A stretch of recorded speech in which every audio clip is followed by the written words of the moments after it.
Have not heard from our fan, but it's been a while. I imagine he's probably like a skeleton sitting in the chair waiting for the next episode to come out. Kept it waiting so long. Yeah. Well, I'm looking at it like this. Cody and I first mentioned doing Cool as Ice back in 2018. And it took until and it took until 2022 to get that out. And we mentioned doing the Blob about a year ago, a little less than a year ago. So we're moving 4 times faster than usual.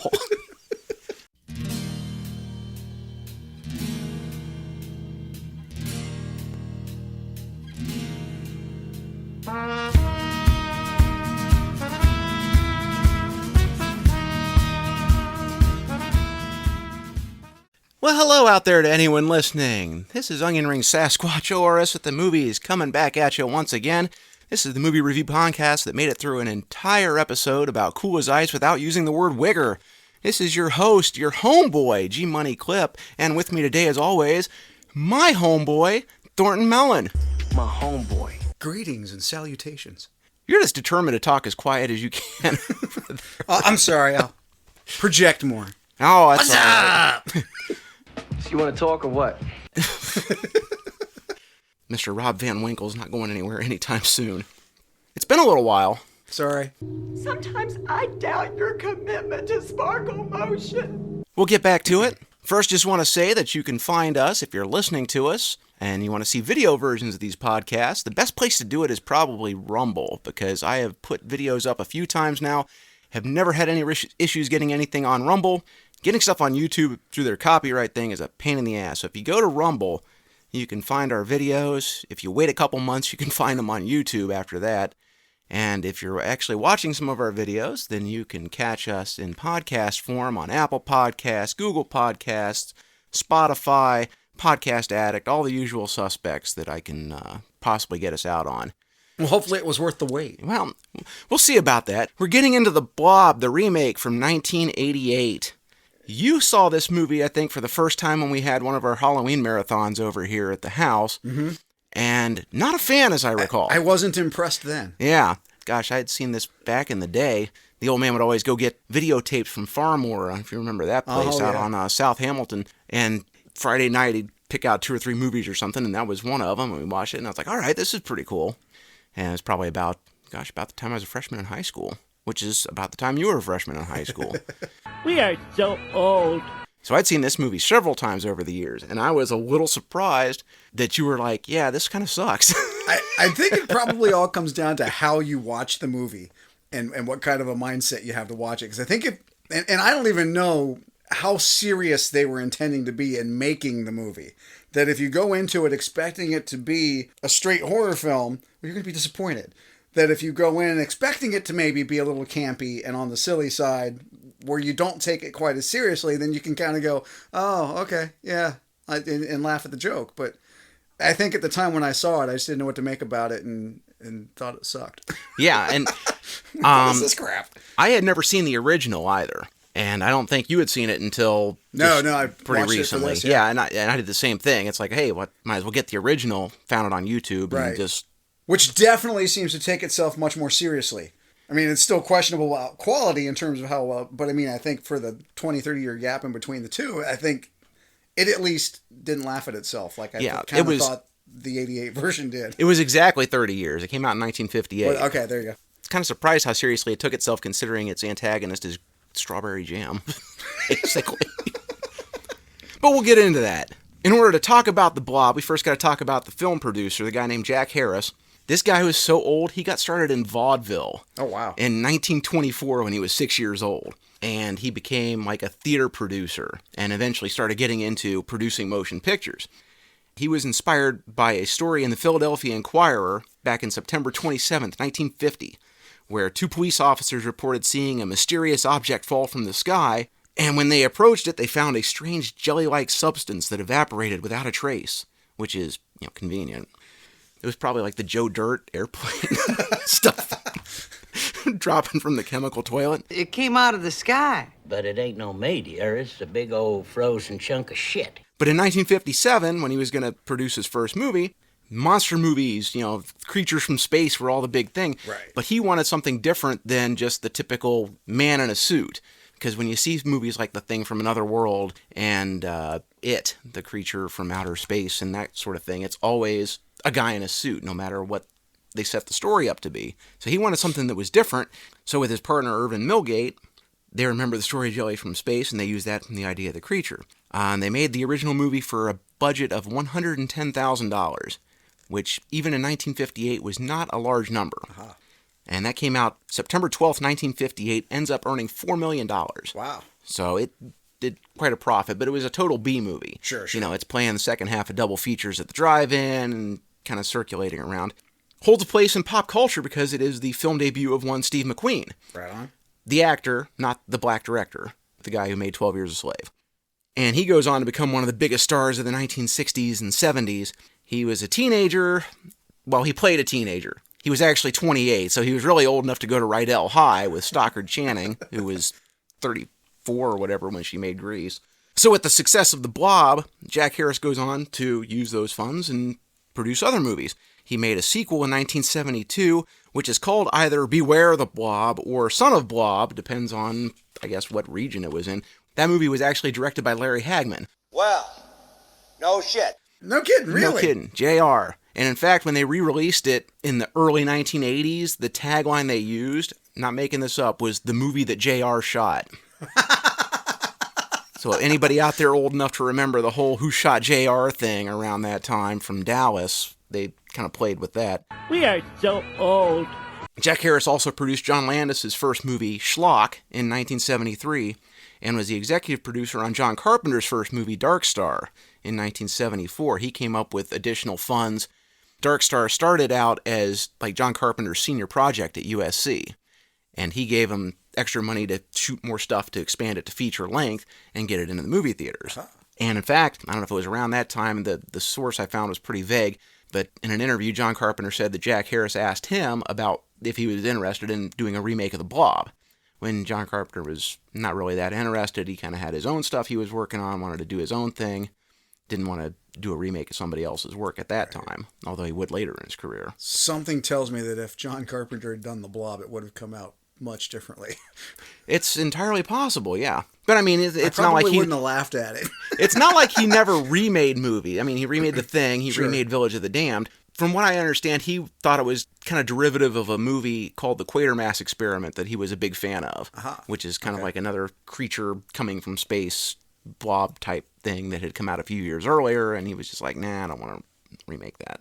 So as we go along through time, in the 70s, turn into the 80s, there's a couple big trends that pop up in horror movies. First, biggest one being the rise of the slasher film. Halloween, Friday the 13th, Nightmare on Elm Street, all these things with killers running around and chopping people up. But another trend that emerges is going back to the 50s and remaking movies that were popular at that time. Probably the biggest one you could think of that started things off would have been the remake of Invasion of the Body Snatchers in 1978 with Donald Sutherland. That also includes The Thing, The Fly, Invaders from Mars. The Thing and The Fly, in particular, went like the hard R rating. There have been quantum leaps made in special effects from the 50s, and they took full advantage of that, coming up with like the most gruesome, grotesque, gross-out kind of things. Right. Just knock people's socks off with the effects. But way different than the original movies, which, you know, kind of general audiences, oh, it's scary, it's a guy in a suit behind the door. It's like, no, this is stuff that Much just more looks, realistic. yeah, and like it was believable. It's crazy. So in 1986, New World Pictures, which was Roger Corman's production company, acquired the rights to remake The Blob. Jack Harris is going to be the producer. At some point, the production company changed to Cinema Group Pictures, but Harris remained a co-producer on the film. And they got two guys, Chuck Russell and Frank Darabont, to work together on this script. So they co-wrote the movie, and they had actually had the same roles on Nightmare on Elm Street 3 Dream Warriors the year before. Russell was the director, and Darabont was like the co-screenwriter with him. They get the movie coming out August 5th, 1988, in time for the 30th anniversary. And like some of the other movies that preceded it, the hard R rating, probably heard it at the box office. The Thing didn't do that good, and critics didn't like it. The Fly was received much better. There were a lot of people that thought that was the better of the two films. So how did The Blob do? Let's find out. So we kick off the movie, and we get the opening credits over what seems to be a ghost town. It's completely deserted. I really like they're kind of setting up like something bad has happened. There's nobody around. The streets are empty. You see signs in the shop windows about skiing and, you know, snow and that sort of thing. Apparently the town is supposed to be in California, but it's actually Abbeville, Louisiana, which is about 150 miles west of New Orleans. So it's funny because they probably have to worry a lot more about flooding than snow and skiing and that sort of thing. That's interesting. I never would have placed it there. Yeah, it just looks There's like this real nothing small about town. the way that it's done that would in any way, shape, or form indicate it's done in the South. Midwest, maybe. So where is everybody? They're at the high school football game.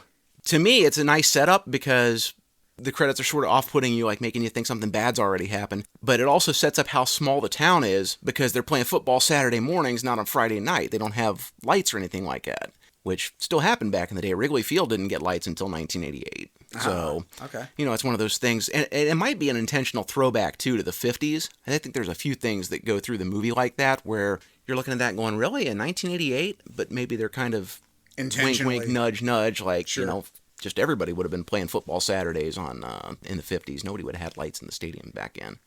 We get introduced to some of our main players. We get Meg, who's played by Shawnee Smith. Most people these days probably know her from the Saw movies. Paul is the wide receiver. He appears to be our main guy. He's played by Donovan Leach. If that name sounds familiar, it's also because there's a singer-songwriter named Donovan Leach who just goes by Donovan. Oh, yeah, that guy. That's his dad. Oh, no kidding. No kidding. Who gives a shit? Who gives a fuck? Mellow Yellow, Hurdy-Gurdy Man, that Atlanta song that's playing when Billy Batts is getting the shit kicked out of him in Henry's Bar and Goodfellas, that's his son. Small world. So yeah, in the football game, Paul gets his bell rung when he gets tackled, manages to stay conscious long enough to ask Meg out. Meanwhile, away from town, we meet Kevin Dillon, a.k.a. Matt Dillon's brother, a.k.a. Bunny from Platoon. He's busy establishing his badass credentials by both drinking a beer and smoking a cigarette. So he's up to no good. He looks like a 50s greaser, only he's got like an incredible 80s He's got a great mullet. Yes. Business up front, party in the back. The interesting thing was the way that this whole first sequence is cut between the two, so that you go back and forth between the football game and then him on his bike, and sort of having this moment where he's gonna jump on over this broken bridge, and they cut it in so that he's gearing up and he's revving the bike, and then you get the crowd from the football team or from the football game chanting "Go, go, go!" like they're cheering him on to go do the jump. And it's one of those moments as I'm watching it unfold, like what is this? Because it all happens in such like there's no real introduction of any of the characters. So you don't have any context for what's going on in the moment other than it's like you got these kids at the football game and then this dude on the bike and you're like, wait, what? Is this character development? What's happening here? Well, it kind of is, but the funny thing to me about that is that they haven't really established that he's close enough to the stadium where he would be able to hear them out there in the woods. I don't know. But yeah, you get the nice back and forth where it appears that they're cheering him on. And yes, he also rides a motorcycle in addition to the beer and cigarettes. So that's like the badass trifecta. In addition to the leather jacket, his engine conks out. He takes a nasty-looking spill. And then there's a homeless guy who gives him sarcastic applause. Adding insult to injury. Now, the part of the greaser here was offered to Chad McQueen, originally, Steve McQueen's son. But he turned it down. He didn't like the script. He didn't want to do stuff that was, like, based around stuff his dad had done. So then we meet our grown-ups, Herb, the town sheriff, and Fran, the waitress. We talk about ski season and tourists and things that are going on in the town. They need winter dollars, unlike Amity. Amity needs summer dollars. Amity is a summer town. We need summer dollars. I sort of had the impression initially, they introduced Fran there in the diner. I'm thinking this is going to be somebody's mother. She kind of gets introduced as like a mother figure for me. Okay. Then I'm like, okay, we've met all these kids. One of them, this is their mom somehow, and then it never happens that way. It's just, oh no, this is just a lady that works there in the diner. Okay, never mind. The sheriff is played by Jeffrey DeMunn. A little bit more with him and Frank Darabont later on. Fran is Candy Clark, Kat's mom from Cool as Ice. Herb's looking for a date.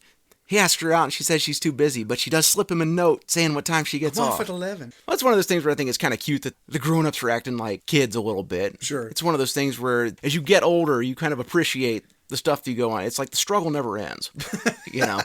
One of those things when you see it when you're younger, you're kind of like, well, that's weird. But then you get older, it's like, no, that kind of still happens. So as Bunny comes back into town, he gets spotted by the sheriff, even though he's trying to stay out of sight. And we learn that his name is Flag. Now, Frank Darabont's a huge Stephen King fan. And Flag is the name of the antagonist from King's book, The Stand. He's like a recurring character through a lot of Stephen King's works.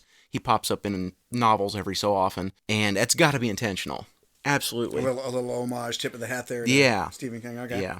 So the sheriff hassles Flag about his 18th birthday coming up and establishes that he's in trouble, been in trouble, is not going to be juvie anymore. This kid's bad news. Yeah, I don't know what he does besides drink beer and smoke cigarettes. We haven't seen And have any a of bad that. attitude. I guess. He does not respect authority. We see Flag go to the garage and he talks to this guy Moss, and they set up that the town has snowmaking stuff for ski season, and the past couple years have been bad for the town and they need snow. Amity is a summer town. We need summer dollars. And it establishes that Flag is enough of a mechanic to help out around the garage, even though he seems to have trouble with his own motorcycle. Well, and at first I thought like he worked there, and that's how he knew this guy, and that he'd gone in and he was going to borrow something there from the shop where he worked. Mm-hmm. But as the conversation kind of unfolded, it was more like he was just mooching and knew this guy and wanted to take advantage. But yeah, that's really not developed very well why he's there. Yeah, and I don't know, maybe in the past he worked there or something like that, and maybe got fired for something. We go to the homeless man who, wait, he's got a house. If this guy's got a house, why does he dress like a homeless guy and run around collecting cans like a bag lady? He's got a place to live. I don't get it. I can't help you out, man.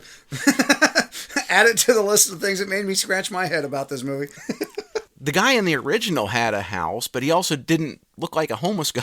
Yeah, it was more just, was just the like an farmer old guy out on the edge Yeah. of town somewhere that saw something. Just an old guy and his dog. So the old man sees the meteor crash. I can't call him homeless anymore, so, now he's just the old guy. Meteor crashes next to his house. He takes his dog to investigate. The old man and the dog right out of the original movie. And we cut back and forth to Paul and Scott at the drugstore. And Scott, we'll get into this fucking dickweed. Scott borrows money from Paul to go buy rubbers, has an embarrassing encounter with the town's preacher, and throws Paul under the bus, telling him that they're for him. And that, he's looking to take advantage of some poor young girl tonight. Hilarity ensues. I noticed a couple things about this. One, okay, wait, the pharmacist has to go get condoms himself from, behind the counter? Is that another 50s throwback? I was going to say, apparently back in the day, they weren't just over on the shelf. I don't know. In 1988, though? I'm sure that in 1985, plutonium was available in every corner drugstore, but in 1955, it's a little hard to come by. That's what I'm thinking. It's got to be something from, 30 years ago. You would have had to do something like that. But two, okay, this is a small town. Scott is, the high school quarterback. Paul's the star wide receiver, but the preacher and the pharmacist don't know him. They don't recognize him at all. That doesn't make a lot of sense. The sheriff knows him. The sheriff knows he's a good kid. He mentions it later on. Right. Taylor was a good kid. I don't know. It just seems like they're setting something up to be, like you say, hilarity ensuing. And we go back to the woods now. The old man and the dog investigate the meteor and find it filled with a bubbling ooze, like Jed Clampett. The dog doesn't like it and instantly fucks off. Smart dog. But you know what you do when you see something like that?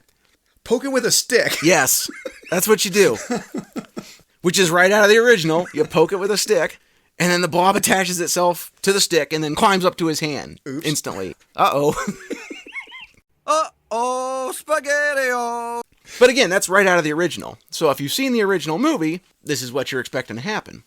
Meteor ship. We go from there to Meg's house, where her little brother and his friend talk about going out to the movies, which was also in the original, it was with Steve McQueen's buddies. They were going to go catch whatever movies were playing that night.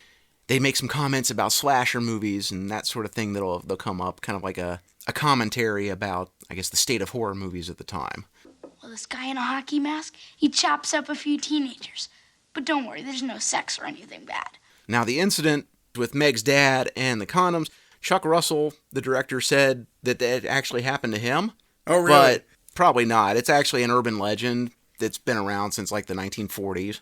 Maybe it did happen to him, but... There's your joke tie-in as Paul comes up to show up and the door opens. Oh, hey, it's the pharmacist. Surprise. From back at the... Oh, hey, yeah, so there's the payoff on your joke. There it is. Yeah, he thinks this guy's some kind of date rapist.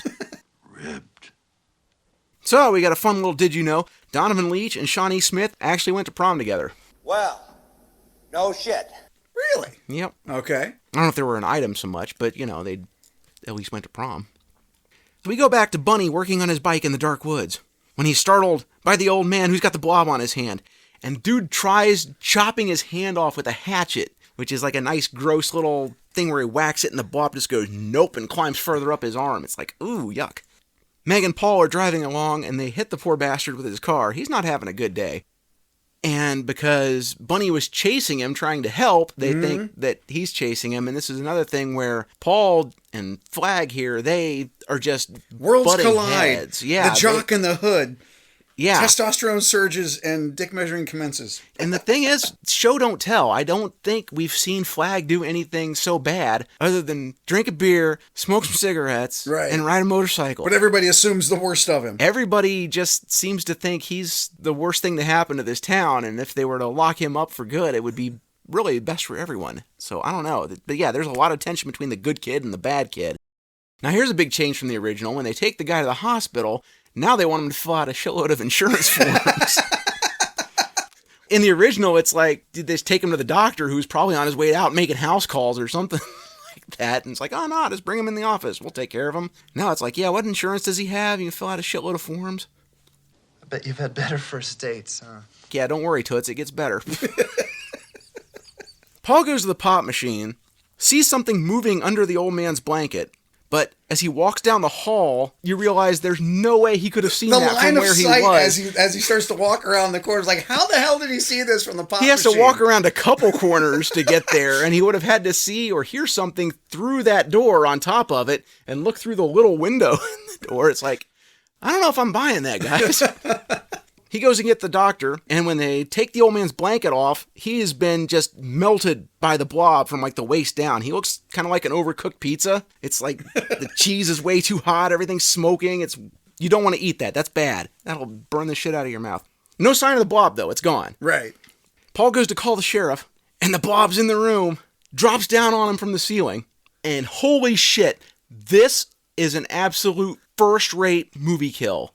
The effect, fantastic. The funny part about this is Shawnee Smith didn't know exactly what they were going to do. She knew they had kind of like a mechanical thing set up, but for the first couple shots, it's actually Donovan Leitch under there. So she comes in the room, sees the guy actually under all that, and her scream was legit. Oh wow! She really freaked out. Oh, that's awesome. Yeah, I think it's great when they do that when they're making movies and the actor's not in on it. Yeah, so that they get more of a genuine reaction out of them for something like that. It's like really cool. It's like the chest burster in Alien. Yeah, nobody knew that was coming to that extent, and some of those freakouts are real. This effect is fantastic. It looks like a horrifying way to die. She's trying to yank him out for some reason, although at that point it's just like, nah, just get the hell out of there. I don't think you're going to help. And the way he melts, it's just, Jesus Christ, that's great. Here's your 80s gratuitous gore. Yeah, and the thing is, if you were familiar with the original, they just killed off the Steve McQueen character. Right. That's a total page out of the Psycho playbook. That hadn't been done too often, but if you were familiar with the original, this is their way of saying, right, we aren't just doing a scene-for-scene remake here, guys. And to his credit, that's actually something that I do think is kind of neat about it, is that here you establish your primary character, and now 20, 30 minutes into the film, oh wait, never mind, he's dead. Yep, that's totally like Janet Leigh in Psycho, like Drew Barrymore in Scream. Yeah. And, she's on the poster, and people are thinking she's going to be in the movie, and they take her out. Yeah, that's spoilers for Scream 2, on top of us wrecking this movie already, just in case you're keeping track at home. So yeah, the effect's fantastic. Meg passes out, and the blob gets away. So, how's the date going now? It's very memorable. I think it was a memorable first date. I can think of at least one date I've been on where this would not have been the worst thing that happened during it. No. I'm just thinking, if I was sitting there at the restaurant and the blob had dropped down on that bitch from the ceiling, and I would just been sitting there like, huh, that happened. Hey, Blob, you and me, we're cool, right? I can go? All right, hey, thanks. The blob is fucked off, apparently leaving no physical evidence behind, which is weird because you see a couple drops that fell on the guy's desk that burned holes in it. Because the blob's acidic, apparently. They wanted the blob to be like, they envisioned it as sort of an inside-out stomach. So it's just going to burn everything it comes into contact with. Gotcha. Like, highly acidic. And the police think that Bunny is somehow the prime suspect. I don't know why. Because he's the town bad kid. Yeah, but unless he's walking around with like buckets of molecular acid, I don't understand how they think a human being could have done that to the old man. And I guess the thing about it is that as everybody naturally like accuses him and gets on his case for stuff, the way that they've developed the character is that he's just too much of a badass to like actually ever refute anything. He just kind of like shrugs it off and he continues to be a badass rather than just saying, what the hell is wrong with you? How could I have possibly done this? Look at this. He never stands up for himself and actually tries to explain anything. Well, he left. He wouldn't have seen anything anyway. It's not like he could say, look at that guy. I didn't do that. Well, sure. But at any point, like along the way, as they pull up in the car and he's chasing the homeless or the old guy, and they assume that, it's his fault. There's never this moment of, no, look at his arm. I'm trying to help him. There's something wrong with him. I didn't do this. There's never like a moment where he like kind of stops and tries to have any sensibility about anything. It's just constantly... He's just constantly giving everybody the finger. Yeah. The deputy sheriff that we meet here for the first time is played by Paul McCrane. Yes. I know him from ER. I know him from RoboCop. Dr. He was the melting guy in RoboCop. Oh, yeah. The year before. I like it! Now, we get to Scott and Vicky in the parked car. Scott's done well for himself. Vicky is Erica Liniak. Yeah. Future Playboy Playmate, Miss July 1989. See, I did my research. And this is her first role since her debut in E.T. as Elliot's crush. She was pretty hot there for a while. Under Siege, Chasers, and quite a few. Baywatch. She was on Baywatch for a while. All right, now we're going to get into our trigger warnings as we talk about this fucking jackass. Scott makes Vanilla Ice look like Jimmy Stewart.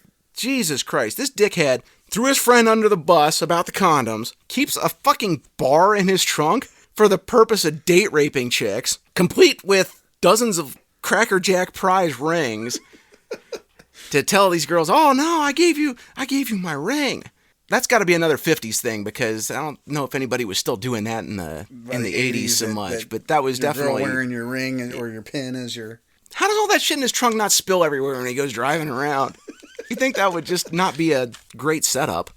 This is like the first guy that I'm actually hoping the Blob will get, and the audience should be thrilled if it fucking gets him too. Right. Because, oh wait, that does happen, because he's trying to be a perv, and he goes in there to grope her, and the Blob has hidden in the car somehow, and ends up getting him when he goes to try and get to second base while she's theoretically passed out drunk. No, she's been eaten by the Blob. She's just dead now.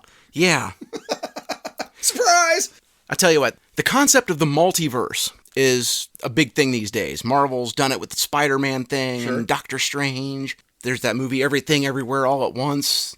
Multiple universes going on at the same time. I would love to see an alternate version of this where the Blob doesn't attack these two, and then 30 years later she's Me Tooing him at his Senate confirmation hearing.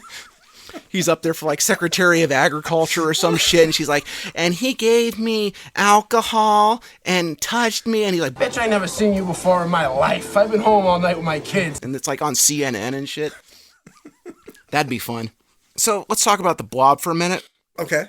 The idea is that this thing's supposed to be like an inside-out stomach. It's going to burn and dissolve everything it comes into contact to.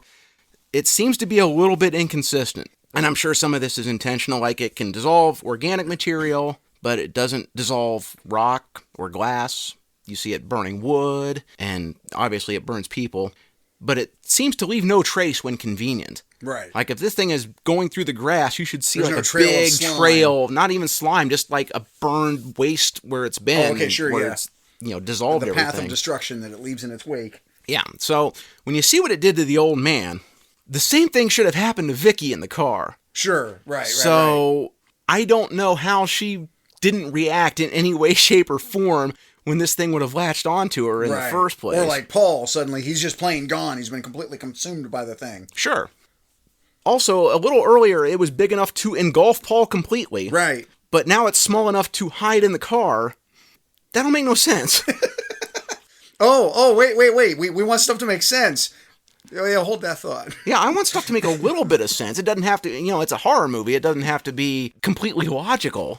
So Meg says that no one believes what she saw. And I'm thinking, wait, there's no physical evidence? There's no burns in the doctor's office? Obviously, there was burns on the desk. Didn't it at least partially hit the desk when it fell from the ceiling? I mean, there should be all kinds of stuff melted in that office. And what happened to Paul's arm? Did it grab the arm? Oh, yeah, that she ripped off? That should have been now just left behind, right? Yeah. Yeah, did it run off with that too? And why didn't the Blob attack Meg when she was just laying there unconscious? He's just like, nah, I'm full. I'm going to go fuck off now. Why did it feel the need to be sneaky? That don't make no sense. It builds tension and drama. Yeah, I guess, but this is like... It makes for better filmmaking. It's like a monster, though. It's not a person where he's like, oh, shit, I gotta get out of here before I get caught. I don't think this thing would be thinking about the consequences of its actions. So the police still suspect Bunny for some reason. Like, dude, he wasn't stabbed. This guy was dissolved. I don't know why you're looking at him. And then Bunny licks the deputy's face. That's gross. Ugh. So the police finally decide to let him go. They got nothing on him. Meg instantly finds him. Like, he walks out and boom, she comes right around the corner. But she was coming to bail him out, so I guess her timing was just good. So like in the original, she snuck out of the house. Mm-hmm. He wants nothing to do with her at first, but she follows him to the diner and is like, hey, you saw what happened to that guy. You know something was going on. And they have some nice character moments as they're trying to, I don't know, come together to figure out what the hell is going on. They're not being set up as a romantic couple, right? Which happens so many times in so many movies where it's like, there's a guy and a girl, they're going to get together and smooch at the end. It's like, no, it's not like that, but they need to work together to... Right. Because they'd set that up with her and Paul early on. Oh, yeah. Hey, here's the romantic thing that's going to build over the course of the movie. Oh, he's being all awkward and afraid to ask her out. So, yeah, well, that's going to develop. No? But it's nice that it doesn't become that, because that's what happens in, like, every fucking movie. It's nice that they're kind of just working together in something. So after the Blob is done with Scott and Vicky, it goes into the sewer. Uh-oh. That ain't good. Uh-oh, spaghetti-o! So it's in a fantastic spot to come up through the drain in the diner. Yeah, this was my moment that I made some note of. I think it's a fantastic kill. Sort of. I mean, yes, it's neat and all. But back to your point about the physics of the Blob and the inconsistency here. Okay, so you got your guy washing your dishes. Oh, the drain's clogged. And so you reach down, we're gonna clear the clog in the drain. And the Blob grabs him and sucks him into the drain. Sucks him into the sink. Like, grabs him like it's got a hand. Yeah. But then it pulls him into the drain. So this is not how physics works. You see the metal of the drain start to bulge a little bit, but it's like this dude didn't get like eaten, pulled apart, dissolved. It grabs him and wholly pulls him down into the pipe. I think it's great because it shows how strong this thing is. It's crushing this dude and like is that what happened? Quickly. Yeah, I think it's like grabbing him, crushing him, and squishing him down the drain. Because this was one of those moments that I'm watching it going, what the hell? I think it does a good job of showing how powerful this thing is. Okay. But you seem to have gone a different direction. When you go in and you watch a movie and you're that suspension of disbelief that goes on, that is you're kind of allowing things that are not necessarily realistic to just, okay, we'll let this go. I couldn't let this one go. Well, it is a monster from outer space, right? You do know it's not a real thing. Sure.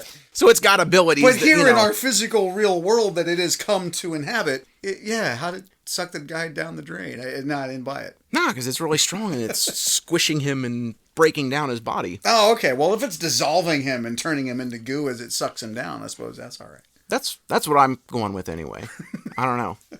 That's the thing. It shows the strength, how quickly it can break that guy down and yank him through the drain. And rather than have somebody explain that to you and talk about it, it's like, no, we'll just show you this guy getting squished down the drain. And a fantastic horror movie scream now from I'm sorry, what's her name? Candy Clark. From Candy Clark. Yeah, she walks in and sees this and witnesses it. She has that fantastic horror movie feminine like, oh, and her reaction on that is fantastic. Oh, she's a pro, yeah. That's how she got the part in Cool as Ice.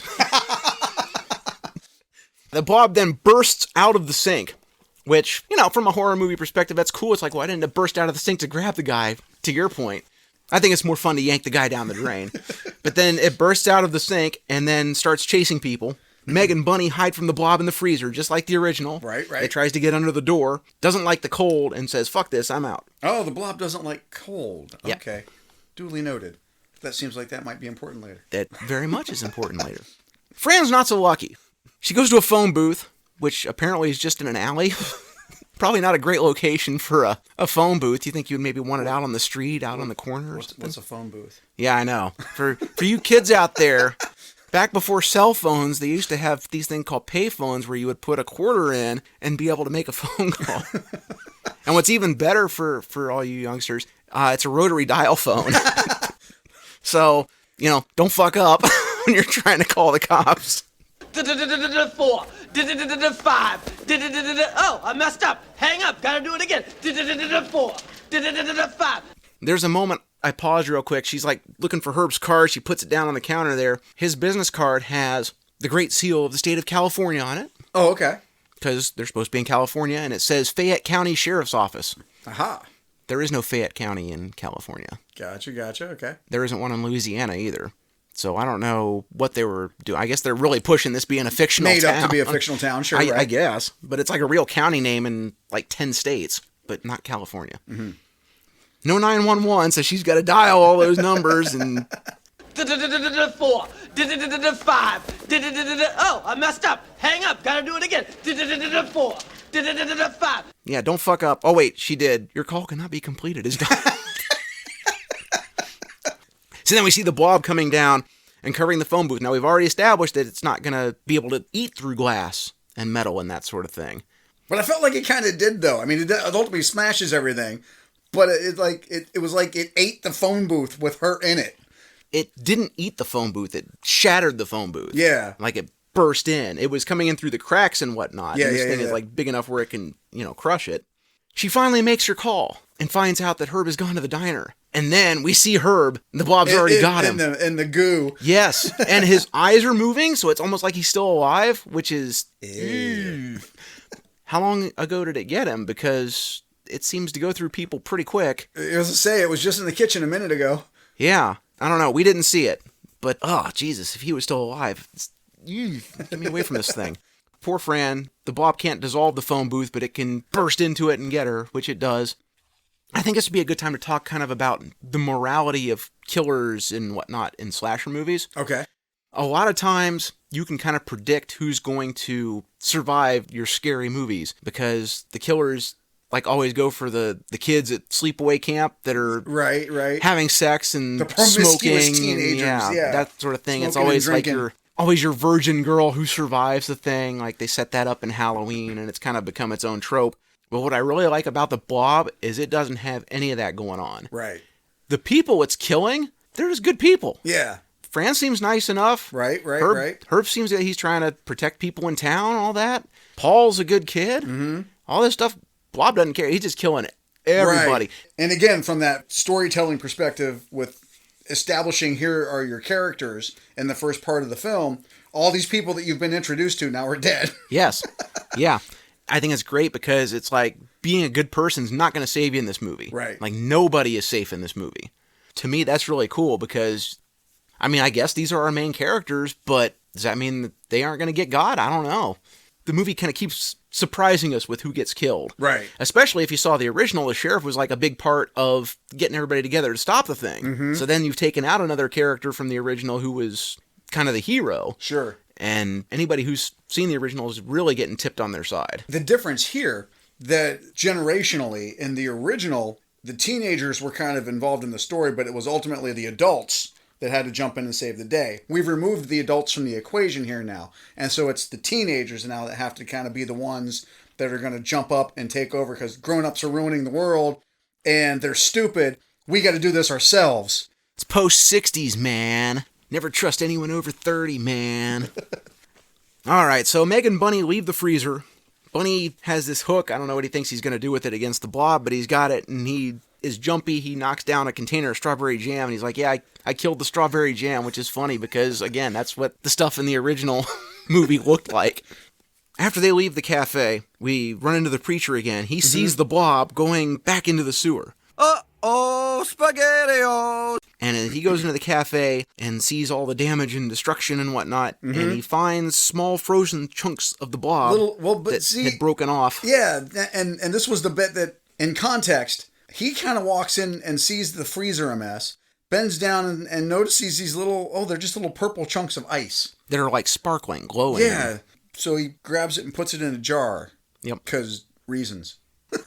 I guess for science or something. Yeah. It's for science. It was one of those moments that as it's happening, I'm like, well, okay, you walk in and you witness all of this destruction and you see this, recognizing everything's smashed, but these little purple glowy bits in the ice catch your eye and, oh, I should keep one of these for later. What? I don't know why. Other than, wow, that's kind of weird looking. Maybe that'll come back later. Maybe might. There's a reason he did that. It might. All right, so Meg and Bunny are looking for the sheriff. They go to Elkins Grove, which is where the meteorite crashed in the first place, and the feds are there. They got their automatic weapons. They got their hazmat suits. Oh, a biological containment team. They're all going, yeah. What's happening? So then we meet the lead scientist, Dr. Exposition. That's what I'm calling him anyway. He gives them a story about what's happened, sends the deputy back to town to get things started. Is anyone else suspicious about how they got there so quickly with all this gear and all this equipment? I kind of am. Are you? They're just responding to the fact that there was a meteorite crash. They went to investigate. They always show up with automatic weapons and hazmat suits. Well, it's like those dudes in E.T. Yeah, it did remind me a lot of E.T., seeing all that stuff going on. Oh, this is a fun part. We get to the movie within a movie. The slasher movie that Meg's little brother and his friend snuck out to go see, which is a Friday the 13th, I don't know, knockoff kind of spoof thing that they're doing in there, where, the camp counselor's like, wait, why are they trimming the hedges so late at night? And he's going to start chopping people up. And, of course, there's a jackass talking through the movie. And then the usher shows up, yells at, I guess it's his brother, one of the kids there, get your feet off the seat, and he's waving a flashlight around. Shit, no, man, no wonder people stream movies these days. Have to go out and put up with that shit. Up in the projection booth, the air conditioner is being blocked by something. And when the projectionist goes to take a look, we get a POV shot of the Blob coming to get him. But the Blob doesn't have eyes. How are we getting a POV shot of something without eyes? Is it using someone else's eyes? It's the sheriff. It's the sheriff in there. And why would it be in the air conditioning ducts? It doesn't like cold, right? The guy said, I didn't connect that. That's the guy said, the air conditioner's on full blast. Well, yeah, right. Shit, it should be pretty cold then. I guess maybe it just doesn't like freezing cold, and I guess a cool breeze isn't going to slow it down. Well, that's a very good call out. I missed that. But I mean, it's not like it's 30 degrees or something, I guess. Yeah, but still, no, it's a great point. It doesn't make any sense. So now we get another horrifying effect when the projectionist's body is like up on the ceiling in the Blob, and he's like half melted, but he's still like squirming around like he's alive. It's like, oh shit. Mostly dissolved, but still. Right. Oh my god. So grotesque. We got to talk about the effects for a minute. Tony Gardner did the effects. He's not as well known as Rob Bottin or Stan Winston, Rick Baker, Tom Savini, those type of guys for horror movies. But he's been involved in dozens of movies. This was the first one where he was the head effects guy. And he was originally only supposed to do like a few small effects, but they had some personnel changes during production, and he ends up running a crew of like 33 people. Oh, wow, okay. Doing the effect stuff. The effects are a mixed bag. Yeah. The best ones, the physical effects like the kills and a lot of that stuff, they're top notch. They are right up there with the Thing as far as gore and grotesquerie. Wow, there's some really good stuff. There are some clunkers. Right. You get some blue screen effects and some rear projection, forced perspective type stuff. Not quite as good. Right. Most of those show up at the end of the movie once they get into town. But a lot of the stuff where they're working with the people are great. There are differing accounts on how much the film cost to make. Chuck Russell says it cost $10 million. Okay. IMDb says it was $19 million. That's estimated, with $9 million going to special effects. I think we talked about another movie that spent $9 million on its special effects. Oh, that's right. It was Battlefield Earth, 12 years later. So I think you can see, if these numbers are accurate, spending a little money on your special effects goes a long way, as opposed to not spending very much money on special effects. And any chance that 19 million is like an adjusted number compared to what you heard with the 10 million? How should I know? I'm retarded. I don't know. It just said estimated. Okay. 19 at the time would have been like a mid-budget kind of movie. Okay. Like a lot of the big movies at the time would have been around maybe 30, 35 million. So maybe a little over half of that. It wasn't a huge... It wouldn't have been a yeah. I don't know. I mean, I guess the director would know more, but it just seems like that's a big discrepancy between 10 and 19. That's like half the budget you're talking about. So back in the woods, the feds ask Meg and Bunny to get in a van to get taken back to town. But when they decline, the feds stop asking. that turned quickly. They even have killer dogs with them. This guy that was a nice guy is not a nice guy. He was like Patrick Swayze in Roadhouse. Be nice until it's time to not be nice. It was time to not be nice. So as they go driving off, Bunny wants out, wants Meg to come with them. They end up going their separate ways. So it's kind of like a nice character thing. She's concerned about her family. She's got, people back in town. She wants to make sure they're okay. He's got nobody. Well, she's not a loner or a rebel like he is. I mean, that's right. He wouldn't understand. Get Pee Wee Herman in here. I'm a loner, Dottie. A rebel. He does these impersonations. I swear, you would think it was the real people. So the town is being put under quarantine. They're spinning a story about how this is like an infectious thing going on. Everyone getting rounded up and taken to the town hall. And at this point, the movie, kind of like, Bunny, is quickly developing an anti-authoritarian spirit, which I kind of like, especially after the last couple years. What? No. So back at the movies, the annoying jackass is killed by the Blob. Yay! That's another guy I don't mind seeing away. And it comes out of the projection booth window, just like the original, and everyone goes into a panic. Meg gets to the theater just in time to catch everyone running out. Instead of waiting a couple seconds for him to leave, she tries fighting her way in. It's kind of getting pushed around, and that's a little funny. The Blob is just wilding out and killing people left and right. My favorite bit of this, though, are the genius kids that are trying to get out the door that's got the chain locked on it. Yeah, they're stupid kids. Seemed like a good way to get out. Yeah. They're stupid kids. They're panicked. They don't know no better. I kind of like the girl there with the half-dissolved face. Oh, that's sitting there twitching. That was a nice, nasty effect. Gross, but cool. So Meg gets to the boys. They go out the other door that's not chained and padlocked. Why the other door is chained and padlocked, I don't know. You think that would be like a major fire hazard? Right. In case of instances like this, where everybody's got to get out of the building in a hurry. I don't know why that door would be padlocked like that, but okay. So they run out the back, and as they escape, her brother's jacket gets stuck in the door. So we get some nice zippers stuck moment, and the Blob's coming underneath the door and trying to grab his feet, and they get away in just the nick of time. You got the rivets shooting out from the hinges, and the bulbs bulging the door out before it bursts into the alley. So we got another narrow escape. They get a dead end in the alley and decide to go down into the sewer. So now the Blob gets another POV shot, and it's also, at this point, making pig noises as it's chasing them. So it's got eyes now, apparently, and it's got lungs and vocal cords. I don't know what's going on with this thing. I don't know why it needs to make noises. The noise of it sloshing around should be kind of enough, but they made it have pig noises, okay. So we cut back to Bunny, who's gotten his motorcycle and is spying on the feds, who are digging up the meteorite. And Dr. Exposition tells us that it's a U.S. science experiment gone wrong. He's all gung-ho about being able to use this thing as some kind of a weapon. It's always how it is. They always want to use it as a weapon. So in the original, the Blob was just a thing from outer space. Right. Now it's the government. Well, it's a conspiracy. Yeah, it's like, this is the 80s, man. We're still in the Cold War. But they made it a U.S. creation and not like a Russian one. It couldn't just be a monster from outer space again. It's got to be like, oh, we're really the bad guys? Well, no, because we want to use this against those commies. We could turn this into something and end that Cold War. This could be the thing that turns it. You don't know. I don't think it's necessary. I mean, I guess you got to justify how they got there so quick with all their hazmat shit and all their guns and how they knew everything was going on.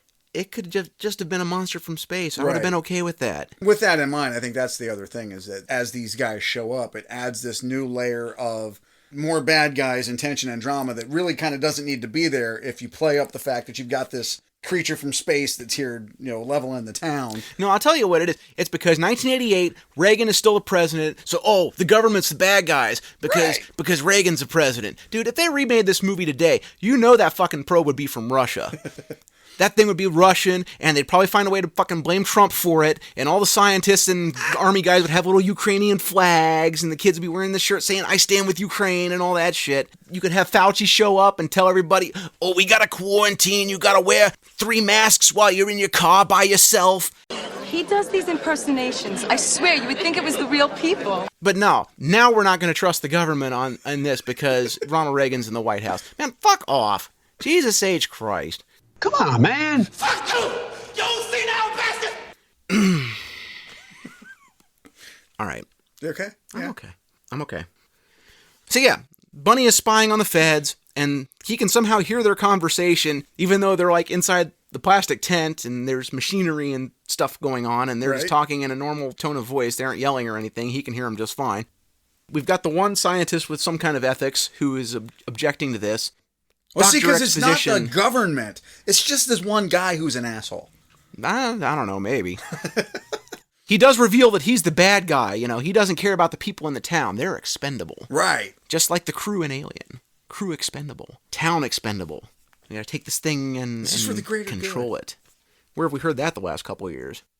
Bunny somehow hears all this and knows that Meg is in trouble because when the one guy in town is calling to him, the kid's brother, who's the usher at the movie theater, is yelling out people's names specifically so that Bunny can hear that Meg's in trouble, and he knows he's got to go back to town and help her. That's the only reason he's yelling names. Nobody would give a shit what their names are. Hey, somebody's in the sewer. They need help. So Bunny gets caught spying, but he's able to beat the guy up with his ratchet and attempts to escape on his motorcycle. And here comes the payoff, because he's got to jump that bridge for real this time. What? It was foreshadowing the whole time? They set it up, and they're going to pay it off. He's got to jump that bridge. He's getting chased by guys shooting at him, and there's helicopters going. I see. And he does it. He races across that bridge and makes the jump. I see what they did there. And flips him the bird as he gets away. So now the feds are going to close off the sewer to trap the blob and keep it in the sewer system. They said there's like 3 access points. If they close those off, it can't get out. But for some reason, they also send people in the sewer. I don't know what they're doing there. Well, they're trying to, if I remember right, they were trying to capture it to an extent. Well, sure, but they were going to seal off the sewer and keep it in there. To keep it in there, yeah. But then they sent the guys down to try to get it. So the whole point was, it's in there. We know it's in here. Keep it in there so we can get it. So well, yeah, but you want to seal it off first and then send people in. Otherwise, it might be able to get away. You'd want to seal the thing up first. I don't know. Remember, I'm the one that didn't like this movie. Oh, I understand. So, the blob pursues Meg and the kids underwater in the sewer and grabs one of the kids as they try climbing out. I don't know what Meg's thinking because she just dives in the water like she's going to go get this kid. It's like, you've seen this happen before. This is not going to end well. You should have learned your lesson from Paul. This is a situation you don't have to outrun the blob. You just have to outrun the other person who's getting chased by the blob. And the kid gets turned into melted goo. It's rare to see kids get killed in movies. There's Jaws, Assault on Precinct 13. You got any? How should I know? I'm retarded. Not right off now. And those were both in the 70s. Right. So, like any other movie, when you see a kid in peril, oh no, they'll be fine. And this guy gets just turned to slush. Sure. And damn, it's really not holding back. And I do like that. Nobody's safe. Yeah, nobody's safe. And again, what was his crime? He wanted to sneak out and watch, a slasher movie. It's not like they deserve it. That's the thing. It's really crazy. Oh, I know why the soldiers are in the sewer. They're there to be a distraction. A distraction? Yeah, they come in and start shooting at the blob, so it goes after them so that Meg can escape. So that the kids can get away. Yeah. Sure, okay. Yeah, so they come in and start shooting at it, and at this point, the blob looks like it's able to form something that looks like a mouth as well as tentacles, because it's like coming up there to try and grab Meg as she's attempting to escape. And as she's running off a very slippery incline, Bunny shows up just in time to help her escape on his bike, which is pretty lucky. I don't know how big that sewer system is. How convenient that he was going by that sewer exit just at that right time. It's almost like it's in a movie. He's able to zip around the blob real fast on the bike, but they wreck. They find one of the feds who is wounded, and they attempt to escape, but Dr. Exposition's like, nope, we got to keep this thing trapped. You guys can't get out even though you're right there. That dude's a dick. He is. It's almost like he's a heel. For some reason, I guess 4 reasons, the wounded fed has a rocket launcher. And Bunny uses it to blow up the manhole and the truck on top of it. Forget that the blowback from that thing would probably burn them pretty bad. It's only a couple feet up until that thing would hit, and it's a big explosion. I guess don't think about it too much. So they escape the sewer. Bunny grabs an M16, and then we have a standoff where everybody's pointing guns at each other. It's like Reservoir Dogs. A Mexican standoff! Yeah. Well, there's not enough cliches in this movie already. What's one more? I wouldn't say there's a lot of cliches. I think it's more like they're tropes. Tropes, okay, sure. Because tropes are things you have to have a movie. Like in a slasher movie, you have to have a slasher. Yeah. Or you don't have a slasher movie. Just because every slasher movie has a slasher doesn't mean it's a cliche. Well, it's just something that makes that kind of movie. I mean, we've seen this thing. Well, but I guess in that kill off characters that you wouldn't expect it to kill off. Yeah. And but I guess I would consider it cliche more in the fact that it didn't have to be there. The gun? The little Mexican standoff that happens here where they're all... I don't know how many I saw before Reservoir Dogs. And I think it's there so that Bunny can just start yelling at everybody about, hey, these guys are lying to you. Sure. You know, they're pointing guns at me, so that makes them bad guys. But then again, this is the town hood who's got a machine gun all of a sudden. So, yeah, that's going to put people on edge. I mean, he's making a lot of good points. He's calling a lot of things into question where it's like, yeah, why is that? How did you guys get here so quick with all your gear and equipment and know exactly what was going on and that sort of thing? In the meantime, the Blob comes out of the sewer partially and grabs Dr. Exposition, even though Bunny was a lot closer. I guess he's got plot armor that the doctor doesn't have. It pulls him into the manhole, fills his suit before yanking him down, breaking a gun in half, which is pretty impressive. And this really pisses the number 2 Fed off. So they decide they're going to kill the Blob by shooting it. It's a bold strategy, Cotton. Let's see if it pays off for them. So they're just going to machine gun it a bit and then drop a satchel charge, and I don't know why they thought that would work, but it's like Homer Simpson going, and that's the end of that, and let's just sort of walk away from it. But it's the nice quote that goes with that, where he says, chew on that, slime ball. Well, it wouldn't be an 80s movie if you didn't have cornball lines. Surprisingly enough, bullets don't kill it. Didn't see that coming. I guess to be fair, they were told not to shoot it, so maybe they didn't know that bullets wouldn't work, but I wouldn't have thought that just shooting that thing would kill it. Right. What are you going to hit? Where are the vitals? Where's its heart or its lungs or whatever? It's just a big bunch of goo. So now, as Bunny says, I think you pissed it off. And it erupts out of the sewer, breaking out just a huge mass of rock and everything around it, and chaos ensues. And here's where we get a lot of the dodgy blue screen effects, and pretty obvious miniature shots, and rear projection and stuff that just isn't quite up to scratch with some of the other effects we've seen. So yeah, the Blob's going through, picking off people one at a time. It smashes the number 2 Fed. It's grabbing people and yanking them away. The Feds try to use a flamethrower on it, and the Blob plugs the end of the flamethrower, and the guy bursts into flame and blows up, which also catches the preacher on fire. And I don't know, the preacher at this point seems to have gone bye-bye. He's talking about how this was prophesized or something. Oh, sure, this is the end of the world. I guess. I don't remember a bit about the Blob in the Bible, but it's been a while since I looked at it, so maybe I'm the asshole. He's turning into a crazy preacher. I don't know why. It's weird, but it wasn't like he was traumatized by this thing that it would have made him snap, so... Well, no, this is that moment. This is where he gets traumatized here. Yeah. As he's witnessing all of this happen in real time, and I suppose, but I mean, he saw burned up. He saw it before, but he catches on fire too. So Meg puts him out with the fire extinguisher, and then also sprays the Blob with it. And it's like, oh yeah, that's right, this thing doesn't like cold. So she's able to kind of keep blasting it in order to do kind of like a retreat enough to get into the town hall with people. And in a case of parallel evolution, Bunny also remembers the cold, and he has stolen the snowmaking truck and crashes out of the garage to go save the day. So now this thing is all over the town hall. People are trying to keep it out. They've got their fire extinguishers. Blob's winning, though, because it's way too big for a couple of little fire extinguishers, which was kind of like in the original, how it was just 4 or 5 people with fire extinguishers and stuff managed to take it out. That's not happening here. Right. This thing is half the size of the building. It snaps the deputy literally in half, which is another great kill, where it just comes through and snaps him and pulls him out. So Bunny comes to the rescue with a snow truck, and he's spraying this thing, but it's not enough. And the Blob swats the truck off to the side. Meg escapes the building to go help Bunny, taking a weapon from a guy that's like 3/4 dissolved. This guy was a stuntman. He actually lost both his legs and an arm in Nam. Oh, really? And one of his eyes.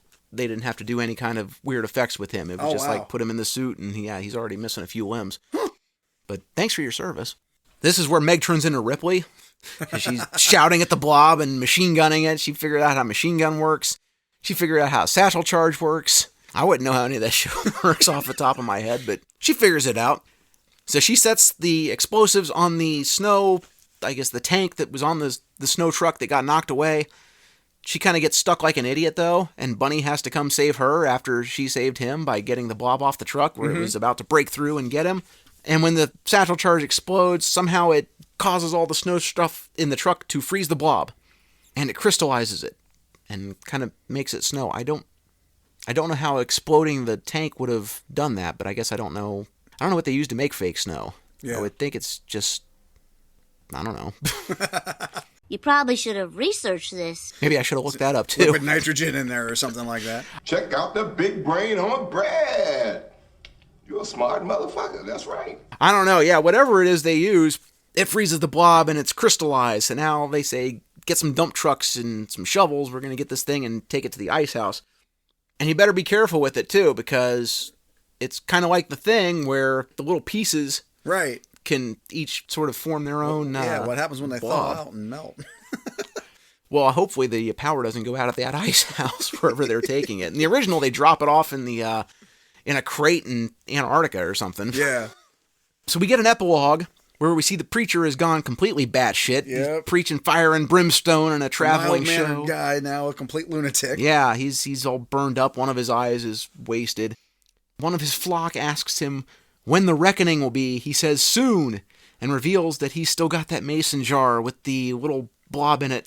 That little crystal around. that melted and turned back into a little chunk of blob. Yeah. So now you're kind of like, oh yeah, what's going to happen with all those little ice cubes that they scooped up in town? What happens to those? Well, if they keep them all frozen, I guess they'll be okay. It's kind of like the same effect that they had in The Thing during the blood test. Right. Okay. Except this one's a little bit different because they had like a fake hand with the petri dish in The Thing, and the effect was in the fake hand where Kurt Russell hits it with the needle and the bladder thing blows up and everybody freaks out. Because this had to be sort of animated, it's like the preacher is rear projection, so it looks a little different, and the blob is like squirming around in the thing, which is I guess why they couldn't get it in the same shot, although it looks like something is in his hand making the thing move. It's like a fake hand, obviously. Well, no shit. I don't know, it's weird. It's not quite as effective as the one in The Thing. And then we get the most 80s sounding song ever. This was my favorite thing about the movie, man. The cheesy 80s hard rock at the end. Yeah. Brave New World by Alien. Wrong! I've never heard of the band. They did a couple songs on the soundtrack, apparently, in the credits. And yeah, it is like the most 80s thing ever. It's the best part of the movie. It's like 80s style. Yeah, so that's the Blob. So now we'll get to the aftermath. It opened August 5th, 1988, in 8th place. Not a big opening. It got just about 2.6 million. Cocktail was the #1 movie that weekend, in case you were wondering. I think it was in its second week. All right. It finished with only 8.2 million against a budget of 10 or 19, depending on who you're talking to. So not the success story of the first film. No, not at all. Did not do well. Reviews were mixed, although it seemed to find an audience over the years. It is not held in nearly the same regard as The Thing, which also did not do well at the box office, but on home video, and now everybody is like, this movie's amazing. So it found its audience over the years. The Blob has to a lesser extent, and The Fly was successful out of the gate. But yeah, this one struggled. They've been kicking the idea of doing a remake around for a while. Since 2009, Rob Zombie was going to do it. Rob Zombie remaking a classic horror flick? What? Yeah. He was interested in it. He dropped out of the project in 2015. Jack Harris died in 2017 at 98 years old. And there's been like a legal battle over the rights the last couple years. Okay. The production company is being run by his widow, and the guys that bought the rights, it's kind of one of those things where, look, it's been 10 years, haven't seen anything yet, so we're taking the rights back. And they're saying, well, there was this COVID thing, it sort of slowed down stuff, and they've been arm wrestling in court the last couple years, and it doesn't seem any closer to getting done than it did when Rob Zombie was attached to it. So I don't know. It was set up for a sequel that never happened because this tanked. Sure.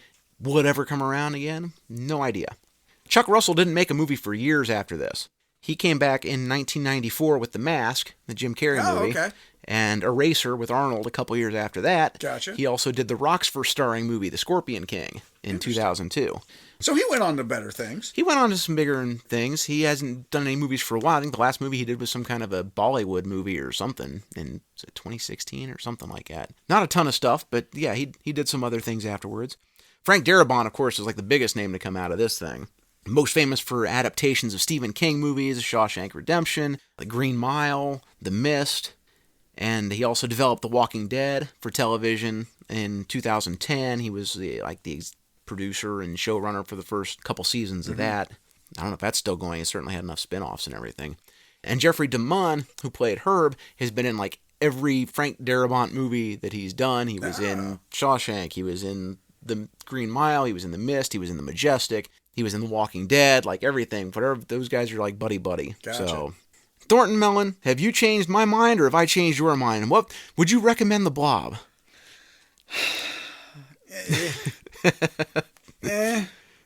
It's fun for a Friday night kind of schlock sort of throwback thing. It's all about, I guess, where you set your standard for what you're expecting going into it. I think if you go in knowing what you're going to get and not really wanting it to be a real horror movie that's actually going to scare you or be something like, it might have some nice visual effects in it, but yeah, as long as you don't go into it expecting much, I think maybe you can get away and it's a nice popcorn flick. How did seeing the original after influence that at all? Seeing like how it got its start and what it came from as far as being like a super low budget and knowing that it was like a schlocky B movie to begin with. Right. Did that... It's interesting because I think even though it was a B film in the 50s, it took itself a lot more seriously, I thought. That watching the 88 version, I couldn't tell how much it was intended to be a serious horror film versus how much it was intending to wink at you as it went on about its business, especially with a lot of the throwbacks. So I did enjoy getting to see the original and seeing the similarities and, little stuff like, oh, hey, the meteorite crashes and the old guy pokes it and it goes from there. The good cop, bad cop dynamic between the sheriff and the deputy. You got the sheriff that's all kind of buddy supporting the teenagers and the deputy there that's all, oh, you hoods, you hoodlums, we're going to take you. And so a lot of the same, stuff between that they carried over. But then, like you said, we've talked about along the way here, where, we've established here's Paul, your hero in the movie, the young popular kid. Oh, nope, he's out. Never mind. We're gonna completely throw out everything that you expected here and throwing in some twists as far as that goes. But yeah, just all things considered, it's a schlock 80s horror thing that it's fun for what it is, I guess. Numbers time. What would you give it out of 10? I'd go like 4.5, 5 maybe. I mean, it's all right. All right. Yeah, I think, and maybe seeing it when I saw it, when I was a teenager. Sure. It's not one of those movies that you're terrified of, but you're looking at it as far as, oh my God, these gross out kills are fantastic. In spots, that the effects are hit or miss. I really like how they take out the main character, or who you think the main character is. Mm-hmm. And, I hadn't seen the original. So the fact that they changed the conflict really being from, oh, you pesky kids, we can't trust the youth of today. You kids are up to no good, to it being, the government is evil and watch out for them. The kids not trusting, the government, right. Yeah, that kind of a switcheroo. I don't know. It's not a perfect movie, but I think there's enough stuff going for it where, yeah, I'd put it up there with those other 80s. It's like a nice kind of trilogy with The Thing and The Fly, where we're taking these 50s movies and remaking them into hard art classics. Not as good as those other two. It just isn't. And I don't know if that's a budget thing or, like you say, the tone of it. I think Chuck Russell kind of regretted that they did try to make it a little more humorous. Get on with it. Yes, get on with it. I would say it's a very solid 6 out of 10.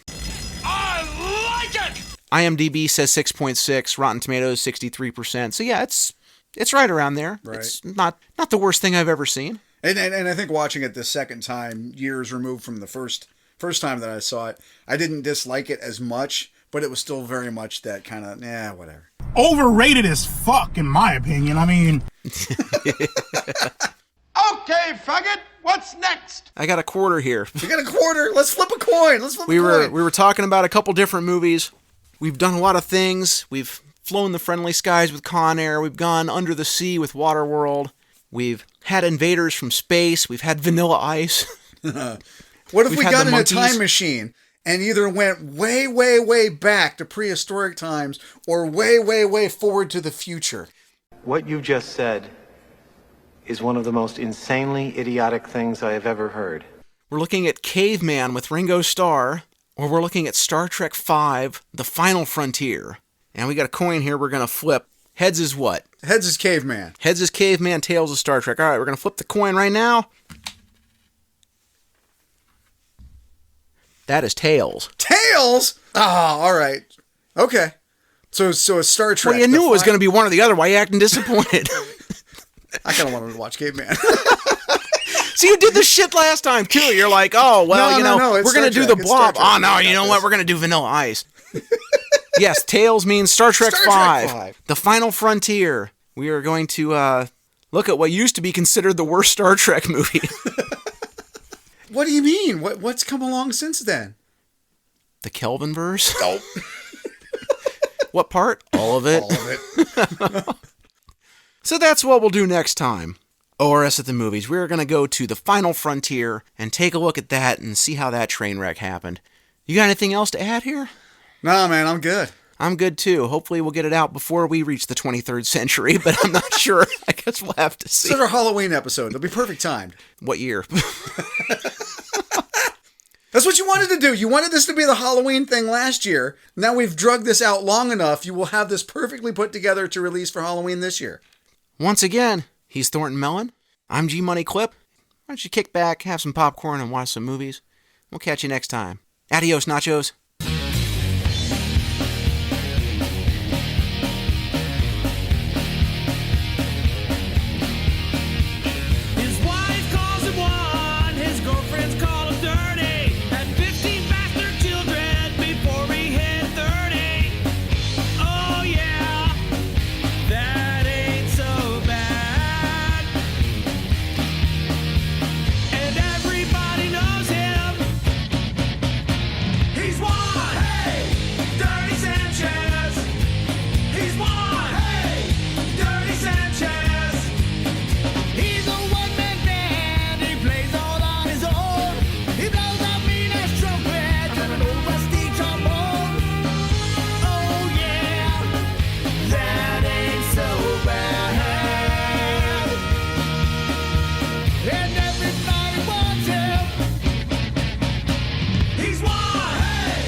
Oh, I forgot one thing to mention. Donovan Leitch, Paul in the Blob here. In the 1990s, he was in a band called Nancy Boy. Oh, really? Okay. Yes. Then that band also featured Jason Nesmith.